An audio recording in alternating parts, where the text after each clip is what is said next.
Hey everyone, this is Adam Birch, and my friend Don Crandall is with me today, and we're on an episode of what do we call it? Where in the hell do we go from here? That's right. Huh? And here's the idea. There's a lot of people online, you see a lot of blogs and video logs of people talking about reviews of movies, and we love those. We love movie reviews. And sometimes you get a little bit of what they think should happen next. In the next movies. Right. But I feel like Dawn and myself are particularly, I think we're overqualified really to tell Hollywood what we should see in the next movie. Sequels, spin-offs. Exactly, spin-offs. Remakes and so forth. Yeah. And because apparently, Hollywood doesn't want to make original movies, which is fine. It's a business. They have to make money. Right. And, being writers and an actor myself, I know that creating original material is hard. Mm-hmm. So screw that. We're just going to talk about what we want to see in sequels and spin-offs and that sort of thing.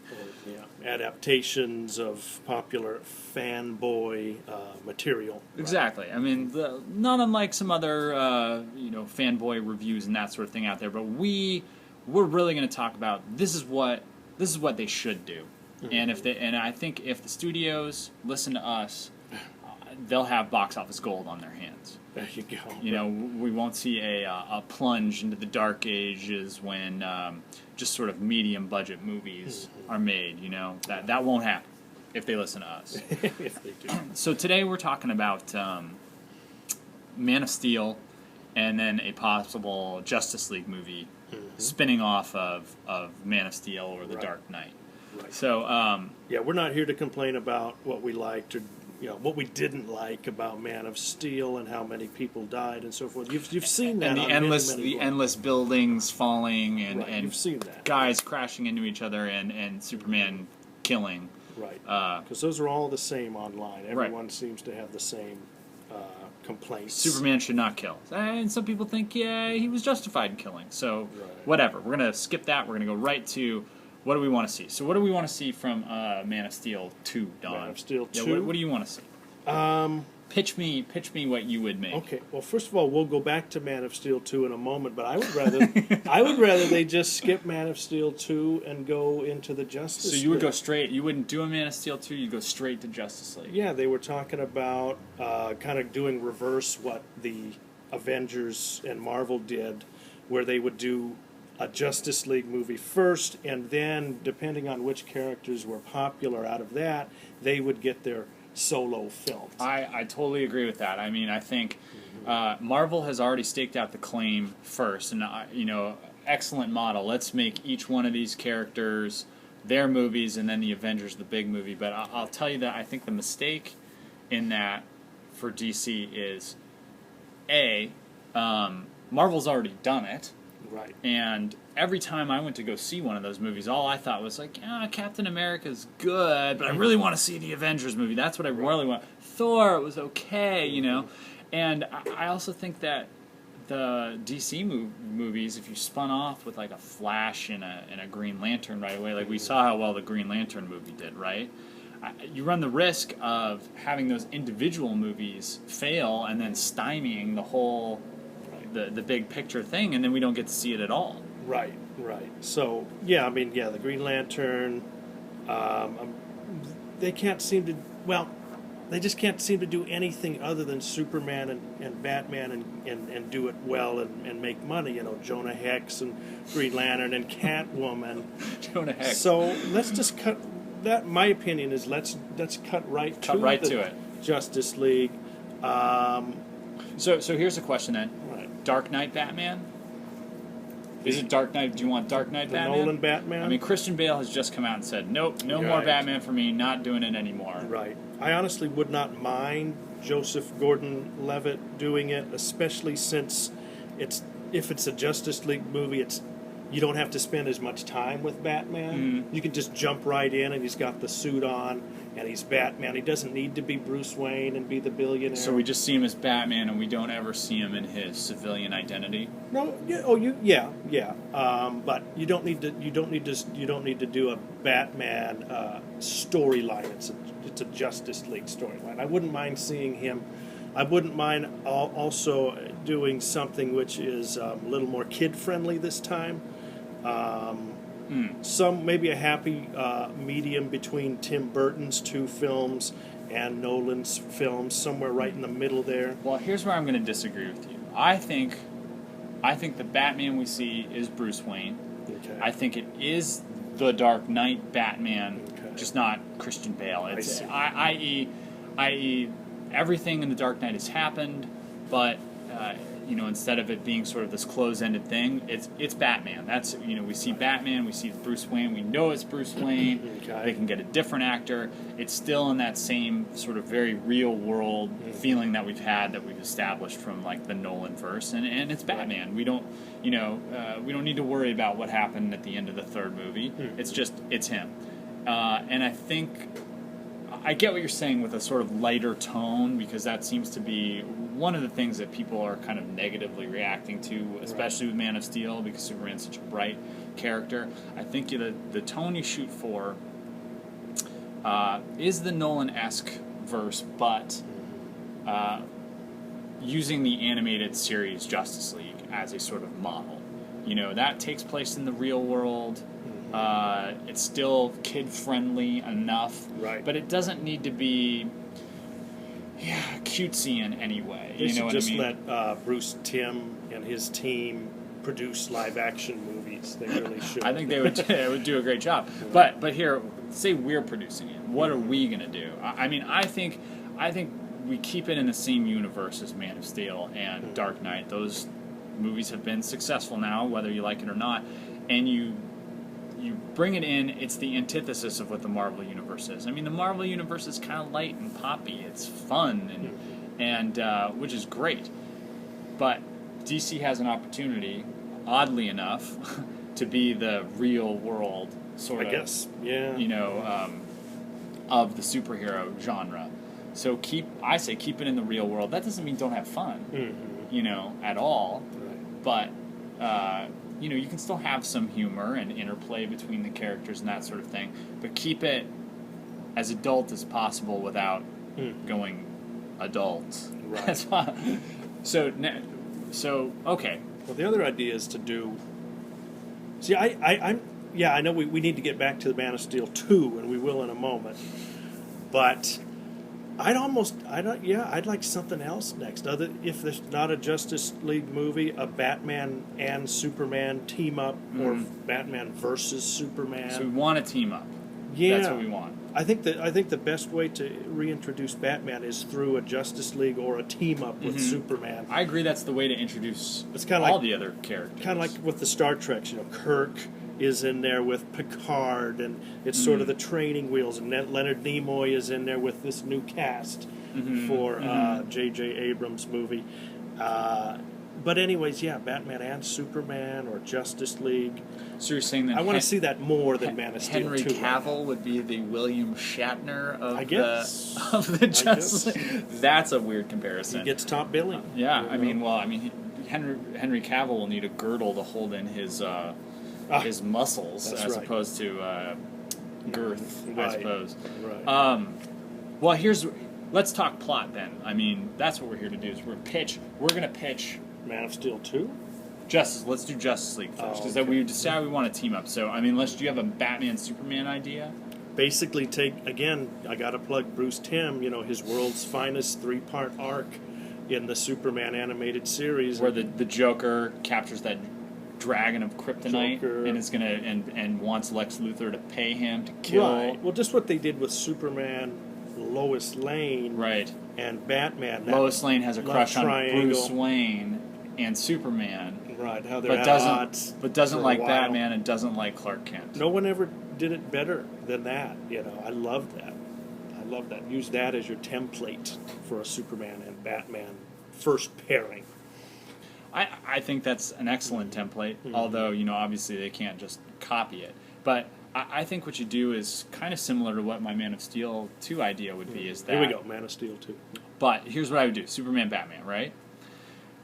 In the wake of Man of Steel, I think it's a reasonable assumption that the headlines on the newspapers the next day would not be, Superman saves Metropolis or saves the Earth. I think the headline on the newspaper is going to read, Alien invasion destroys city.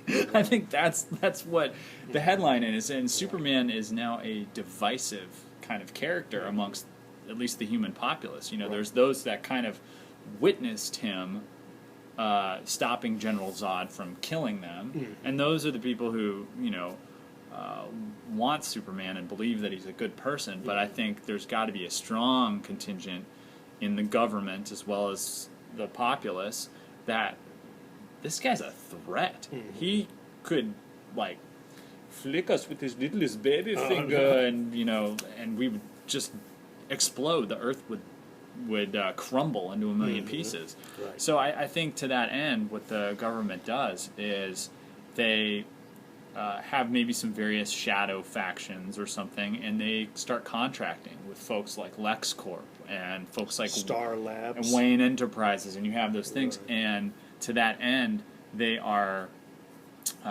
trying to come up with a contingency plan to stop Superman. And I think Lex Luthor is involved in that, and I think Bruce Wayne is involved in that. Okay. And I think initially you have Batman on the side that Superman is a threat. See, that's kind of the opposite of Frank Miller's Dark Knight Returns, and that's kind of interesting. You do this reversal of that Superman's working for the government, and Dark Knight is that's interesting. He's a stooge for a government. Well, I mean, here's the thing about Batman is Batman might be working on his own for that kind of thing. I think Luthor definitely takes advantage of the government and takes care of their resources. And then to that end, what happens is they create some way to stop Superman, Metallo, or something, probably kryptonite powered, but through that create a threat that is greater than the threat they're trying to neutralize, and Batman would have the realization that this guy's a good guy, and then they have to team up to then take down the threat that they've caused. Or even Doomsday. I mean, I followed the whole Doomsday versus Superman when it was first there, the death of Superman. It's still vague to me what Doomsday's origins are. Do we need to adhere to his origins? I thought he was a Kryptonian experiment, or he was like a Kryptonian thing that only got stronger the more he got, the more pain he went through, and but he was from Krypton, right? I don't even know. I think Kevin Smith's script had kryptonite for a heart, and liquid kryptonite beating through his veins. Wasn't he like a giant spider? Kevin Smith's? Oh, he didn't. I don't think Kevin Smith did that one. Maybe. Remember, that was the whole thing. It's the giant spider was in Man of Steel. Right, and then he said, "Hey, are they doing this just for me? That there's a giant spider in this movie?" But John Peters or whatever. The producer. But regardless, I think Doomsday is right up the alley of Zack Snyder. You know what I mean? I think demolition, super-powered fights. I think you're right, but I think in a bad way. I mean, I definitely want to see less of that, more character development. And if you have Batman and Superman, that's the fun interplays, the personalities between them, and the sort of relationship that they form, being so different but equally heroic, kind of in their own ways. Right.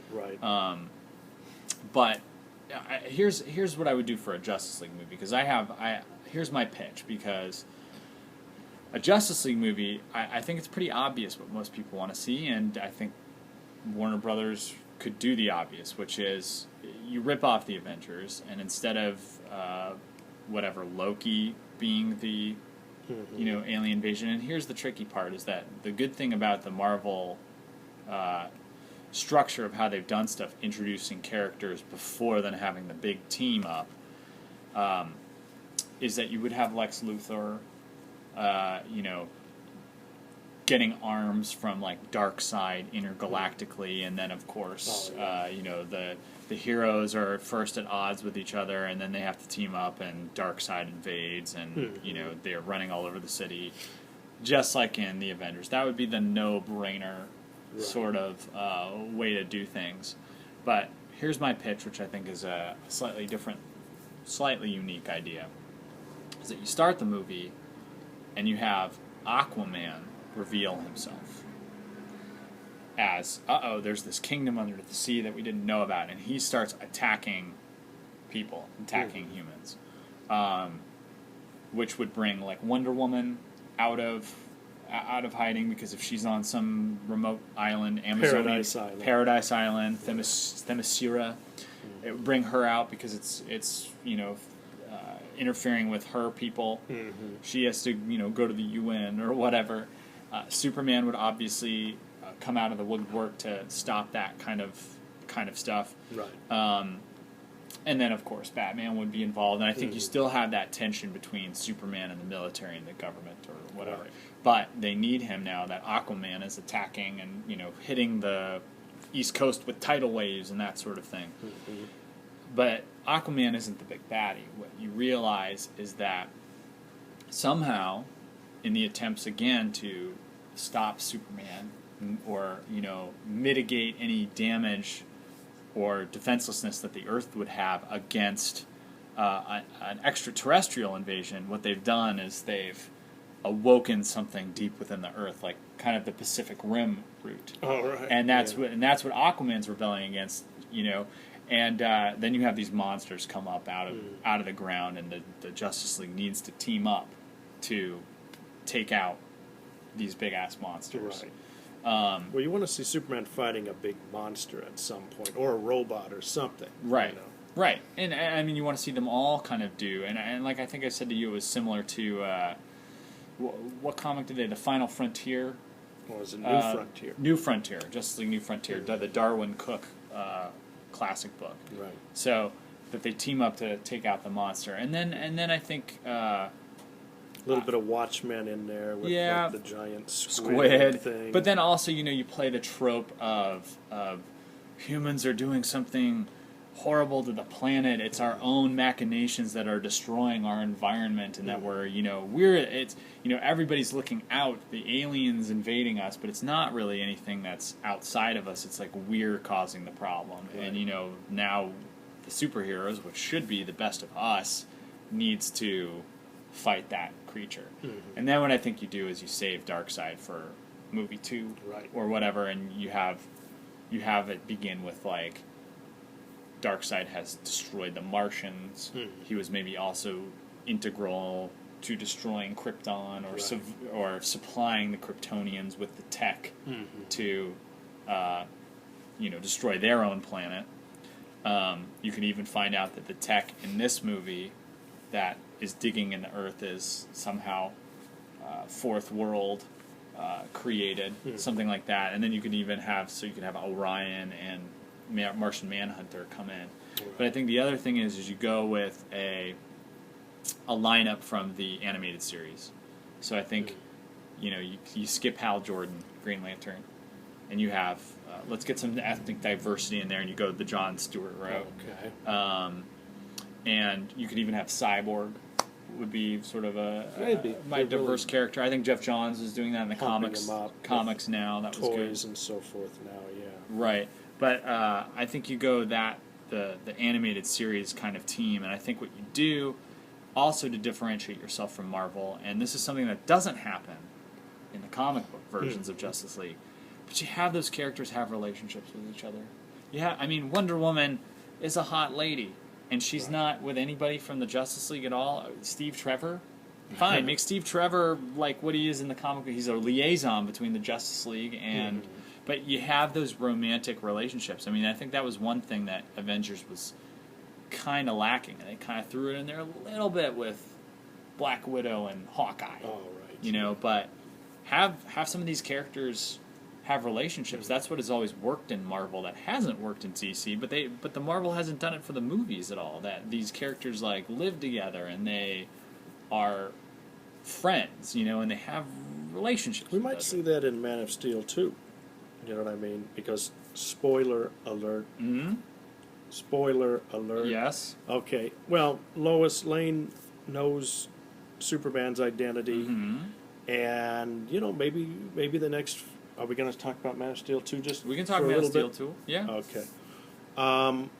Yeah, like back when I started reading the death and return of Superman, all of a sudden Superman and Lois were living together in an apartment. Maybe this next film is going to start with those two, you know. Already together.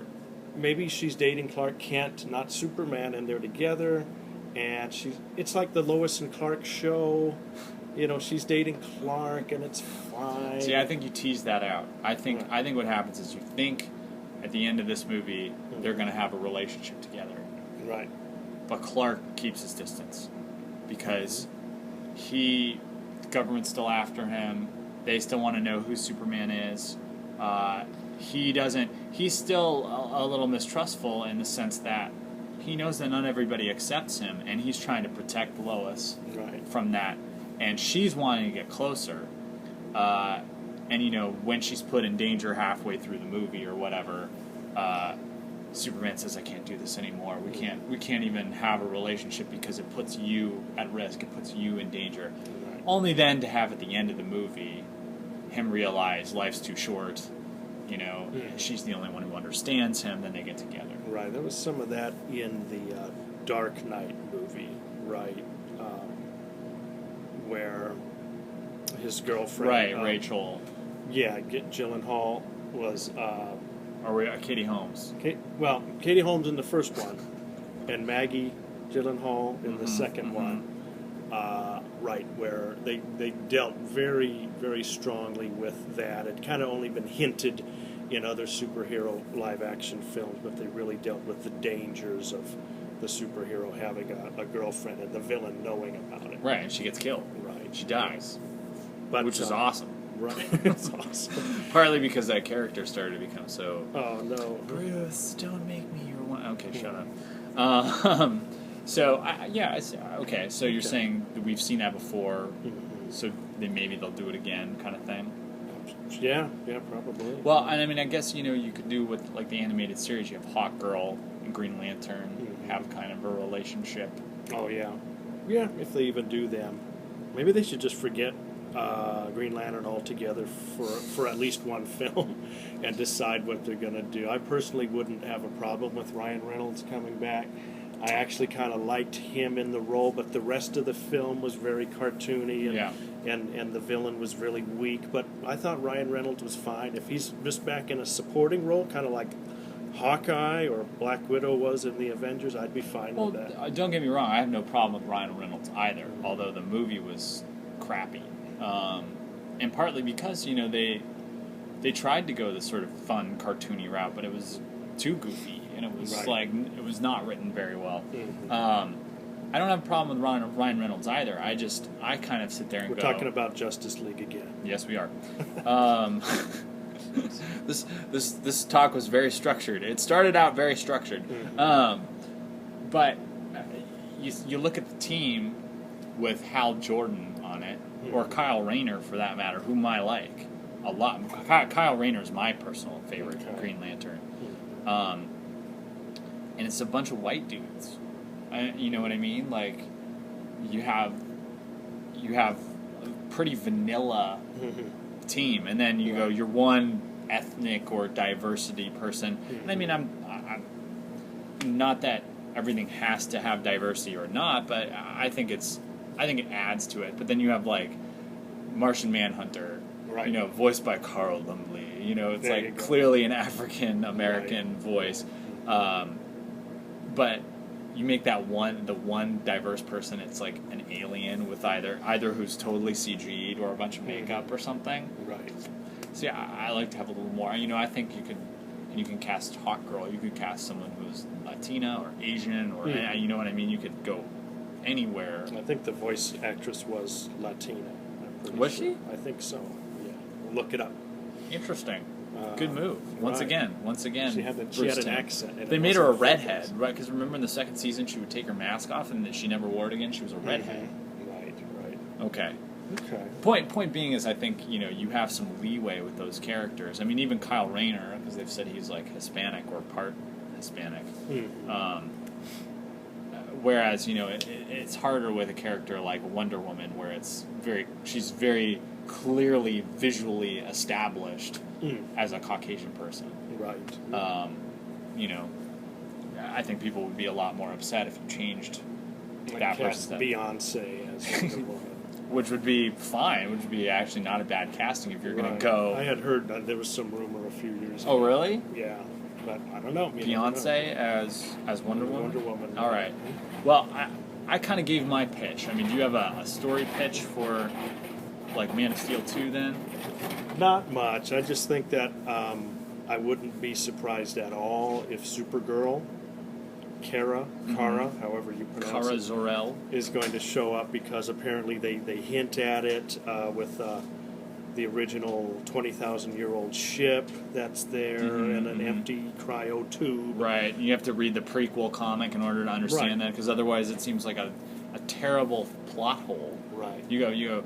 The ship was buried in the ice for 20,000 years. Well, it's why they have the S. And there's a Superman suit waiting for him in there. How the House hell of- did that get there? It's the House of L suit from her family line. Right. But And apparently, 20,000 Kryptonians 20,000 years before used color in their outfits, whereas the modern Kryptonians only wear black suits. Oh, there you go. Right. Okay. Remember, because General Zod and even Jor-El, they're all in like black or black. whatever, and then Superman puts on his suit and it's like blue and red and gold. That's about it. I think they got rid of the gold. Really, it was a little think gold. so. In Okay. the S or whatever. But yeah, Zack Snyder coming off of Sucker Punch, which is a whole bunch of Supergirls on the screen. I think they would. He's probably interested in doing that, and it probably could not be any more different from the 1984 Helen Slater movie. movie. Which is a classic. Would be badass Supergirl, but I'd be down for that. What's her role? Oh, well, it would probably, again, emulate what they recently did in the comics with Supergirl coming back, and there's the question of, is she evil or good?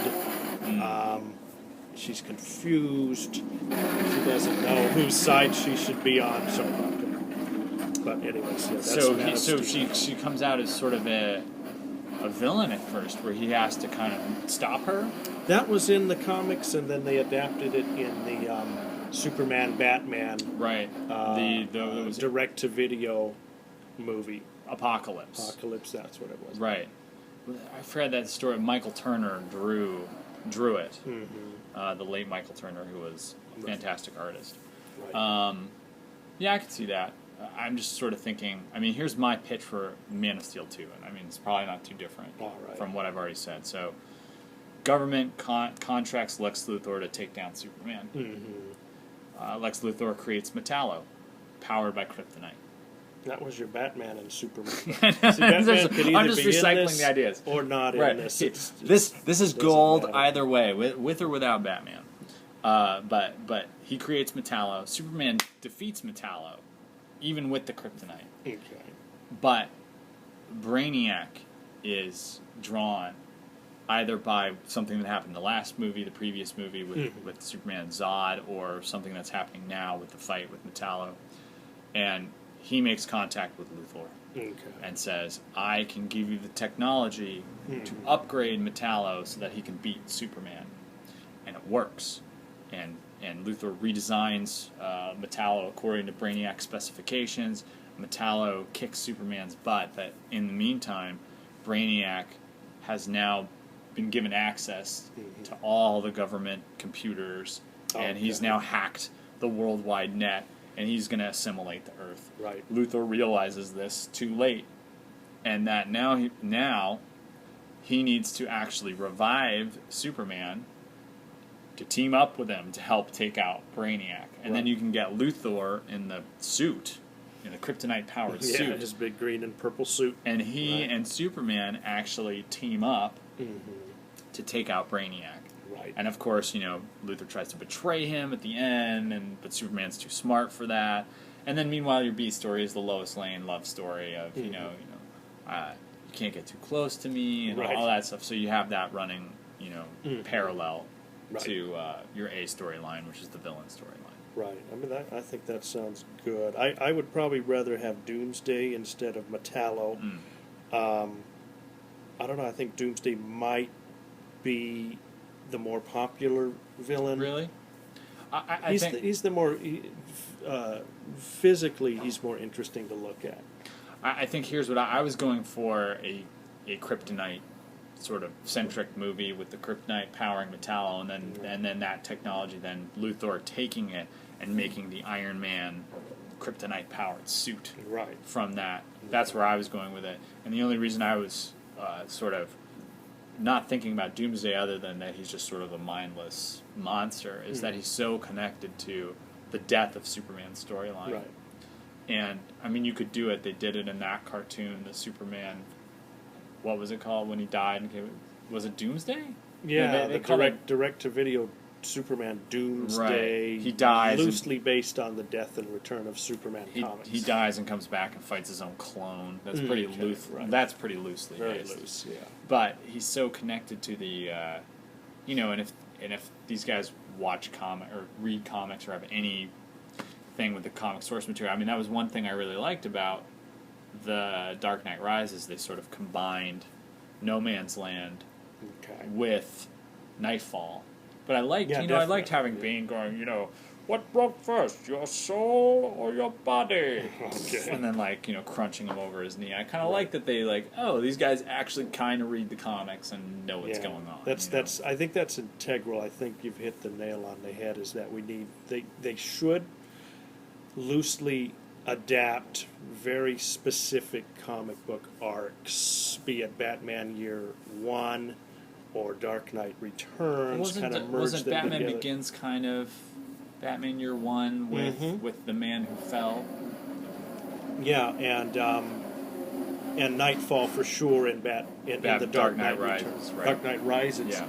Yeah. So that's my recommendation, is to look at these comics and integrate them in there very specific ways. I think we sort of exhausted our ideas for the moment. That wasn't quite as pitch perfect as I was thinking it would be, but I still think we gave Hollywood a little bit of gold there. Look at the comic books, especially the recent ones. Well, I mean, your target audience is reading those comic books probably the last 10 years or so. Nightfall, great example. I think, if you're going to do a Superman trilogy, as it were, as much as I fault Grant Morrison for being non-linear in his writing and utterly confusing at times, he also does some very brilliant things. Mm-hmm. And again, Bruce Timm adapted All-Star Superman and the All-Star Superman animated. Right. But I think Superman really works as a sort of,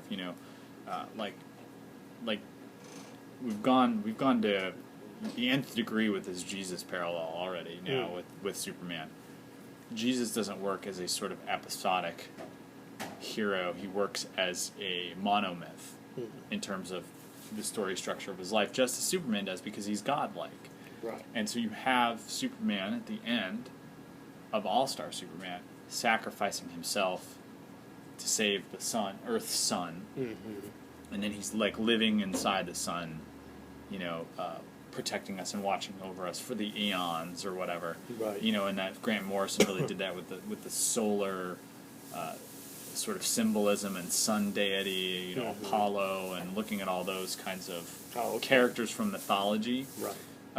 And I think that's what you do with a Man of Steel movie. So, the first one is sort of discovering who he is, and the second one is, winning the acceptance of people and, codifying that, I'm here to, give life, not take it, that kind of stuff. And then the third movie is the self-sacrifice. That's what you kind of, the arc of the heroic monomyth. Right. And I think that's where you go with the third. But you leave it open, of course, for Justice League. Yeah. Well, Justice League happens in between. Yeah. You know. Now and I guess this will probably be my final comment, is that the dilemma. We all know that Warner Brothers is the only studio putting out DC Comics movies, and so they can only at most put out one every couple of years. It'd be great if they did at least one a year, like Paramount / Disney now is doing for the Avengers tie-ins. But then again, Marvel has Fox doing the X-Men, and I think it's Sony doing Spider-Man. Mm-hmm. So that's why we have so many of these. Because the properties are sold across a number of studios rather than just solely belonging to Warner Brothers. So what are you saying? You give have its own production company and just turn out DC movies? Maybe, or license it to some other company. I can tell you that's not going to happen, but yeah, because all the other companies are doing Marvel movies, Mm-hmm. So, but yeah, one a year maybe. Maybe they can give Wildcats, Jim Lee's Wildstorm universe, to some other studio Right. and we'll get a Wildcats movie before we get a Justice League movie. Right, but we just got to be very careful, because it would take so long to follow the Avengers route and do solo movies and then a Justice League movie. So I think the reversal idea is the way to go. Yeah, are you willing to wait through a Flash movie and a Lantern movie and a Wonder Woman movie? I know, just to get to a Justice League movie? Probably not. I'm getting impatient. No. Well, I mean, look, they want to make their money. Mm-hmm. Make the money now. This, do the team movie. That's what people want to see. These huge blockbuster movies are what recoups their losses internationally. It's the international box office that's driving, these decisions. Well, I mean, this is a no-brainer. Just start doing Justice League. Mm-hmm. There's a reason why the attempts at a Wonder Woman franchise have floundered over the years, because Wonder Woman is not an obvious character that people want to see in a solo series. Same thing with Aquaman. Like, how do we do it? Like, let's have an Aquaman TV show and franchise and that sort of thing.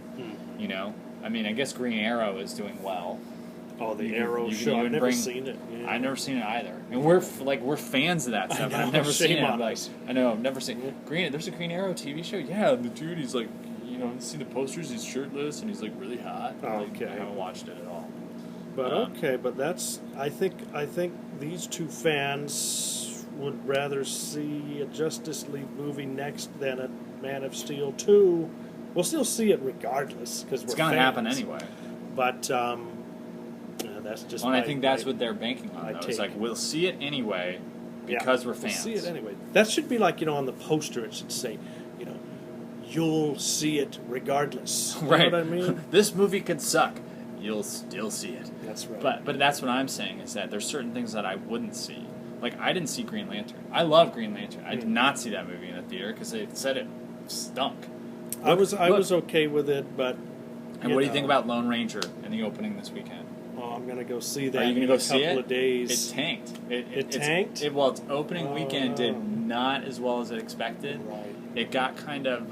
There's some of the reviews were somewhat positive, but it sounds like if you like Pirates of the Caribbean, it's kind of more of the same. And I know for myself, the first Pirates of the Caribbean was definitely fun, and then once you got into number 2 and 3, it was just bogged down with really, we need a 3-hour movie of convoluted plot, and they said that's what this movie kind of fell into as well. Yeah. So mindless action, maybe not the way to go. Probably not. But that's what every other video vlogger is saying. So we're not gonna bore you. Repeat that we don't want that either. We want a Justice League movie, not mindless action. I say characters with relationships with each other and personal stakes and investment. And I think that was one thing I said to somebody about the Man of Steel versus the Dark Knight movies today, which was in the Dark Knight movies, for whatever flaws you want to heap on them or say that they have in terms of convoluted plot or just too realistic, too grim, and not suitable for children. Right, that whatever you want to say about it. But once you get to the last act, once you get to the sixth reel of the film, you have a situation where the characters are still revealing themselves. There's still personal stakes. There's still stakes in the relationship between the people, like between Batman and Gordon, or between Batman and Rachel, Right. or Batman and Harvey Dent. Like, there's still stuff happening, between the characters. It's not just a bunch of guys like smacking into buildings and stuff. And once you got, especially after the fight in Smallville in Right. Man of Steel, you just had two guys blasting into buildings, and I mean, Right. like, Lois and Superman kiss, so that relationship is kind of off. It's culminated. Mm-hmm. There's no more development happening there, and I think that's what you need to have. That's what a fight, ultimately having a big blowout fight, needs to have. Is Okay. there need to be Stakes. personal stakes Personal stakes, yeah. with the characters. And that's what makes it palatable for an audience to watch. Okay. Because otherwise it's just a bunch of visual nonsense to me. So there you have it. This was another episode, or the first episode, yeah, you could call it the first episode, of Where the Hell Do We Go From Here? Mm-hmm. And the answer is Justice League movie. Look at the comics. Look at the comics. Hire Bruce Timm. Right. Batman, Superman, Justice League. And then we can do spin-offs of individuals and that sort of thing. So. Right. I'm there regardless. Almost. You know it. But I'd rather see a combo film, Batman, Superman, or Justice League, rather than a Man of Steel so soon. Let's get the ball rolling on these combo movies.